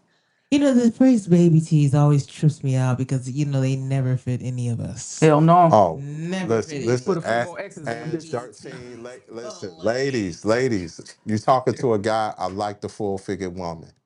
We're going to take care of y'all. Then you better get some we want tees because we taking care of y'all. We going Midwest, we have chunks. Yeah, I'm taking care of y'all big time. We going we went, we go. That was one of the things I told Danielle. I'm like, we definitely gonna take care of the full figure. You know what I'm saying? The girls with the double D's. You know what I'm saying? That's something I'm big on. I don't the double D's or make these, sure the shirts are. These shits will eat the double D's. Motherfuckers had double D's and they high school. The baby tees. If you're doing it on a normal side, double D baby tees print. Nah. But if you want to take care of the full, like I want the full figure girls to be, if you want that feminine feeling, right? I want them to have the room and show their curves. Okay. Bless you, brother. Also, show their there curves. are larger advertisers for your product. Yeah, there you go. There you go. Billboard. But we are debating on doing a sweatshirt called "Black Woman is God." Why debate on it? Yeah, no debate. Just do go ahead. it. Just do it. You know it's true. Let's go ahead. Tell them not centric. Yeah. Go ahead. The black woman is God. What could possibly go wrong? Yeah, and then we got for the brothers, we doing a strong men campaign.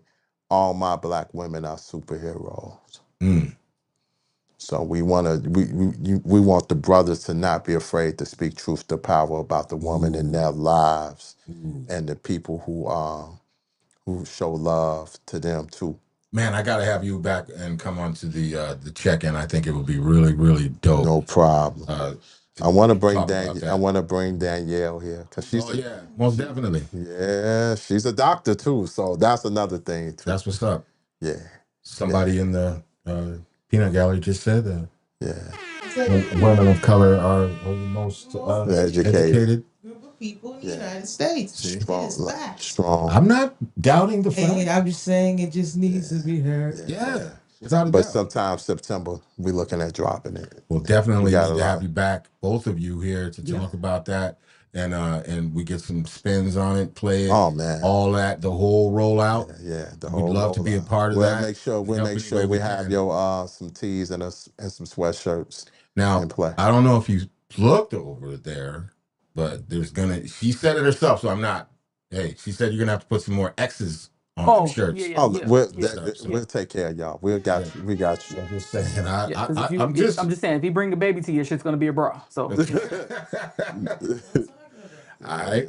So we definitely want to have you back. I want to get you on the check-in. I think that would be a really dope show, but for sure, have you back, have Danny back, have Danny here, talk about the album. When is the album dropping? September for right now. You heard it, September. We'll have him back in here. We're gonna listen to the album. We're gonna talk about the album. We're gonna talk about the rollout. We're gonna talk about every damn thing. Please, we need lyrical breakdown because it's some bars. There's some really dope shit. Bars. I listened to it a couple of times. Yeah. But thank you so much for being here. We get some outro music. Well, wait. Before we get the outro music jumping up, tell everybody how to contact you, how to go to all your social medias, all that stuff. Jeff the Illest on Facebook, Jeff the Illest 1202 on the gram, TikTok, JDI Experience. They can hit me anytime. We could talk. We could poly. You know what I'm saying? Make something happen on the DJ side. You could catch me everywhere. R Lounge is one of my home spots. Country Club Hills. Man, you can check me out on Spotify, Apple Music. Yeah, check him out. Jeff the Illest. Beat tapes out. You know what I'm saying? That's what's up. Let's go. So you heard the man. Go check him the fuck out. And be on the lookout for the album. Yes, sir. We're going to have him back up in here. And with that being said, let's get some outro music. It is. Yeah, I'm vibing right now. I appreciate you coming. Shit was dope. No doubt. Lovely show. Lovely show. Downright vibe. Shout out to all my peoples, man. You know what I'm saying? My man Phil, got it, CBS, a lot going on. I was just keep it like that. You already heard it. CBS. You know where to find it. And you know what I got to say to all this? You already know what fucking time it is, man. We are the coldest in the motherfucking city. I already told you too many times. Unwrap the podcast, boy. Get the shit together. With that being said, we'll be back at it like crack addicts next motherfucking Friday. Same bat time, same bat channel. You know what it is. It's Unwrap the Podcast. What up, Nakia? What's good, man? Shout out to everybody that's been watching. Texas. Come out tomorrow. Yes. To the Hip Hop Heritage Museum. And see the Women in Hip Hop exhibit and the induction ceremonies. We will be there. We will be. 4505 South Indiana in Chicago, Illinois. Yeah. 606 something or other. Can you hit that finish, please? 606. Yes, sir. And we're out. Deuces. Stay safe, people.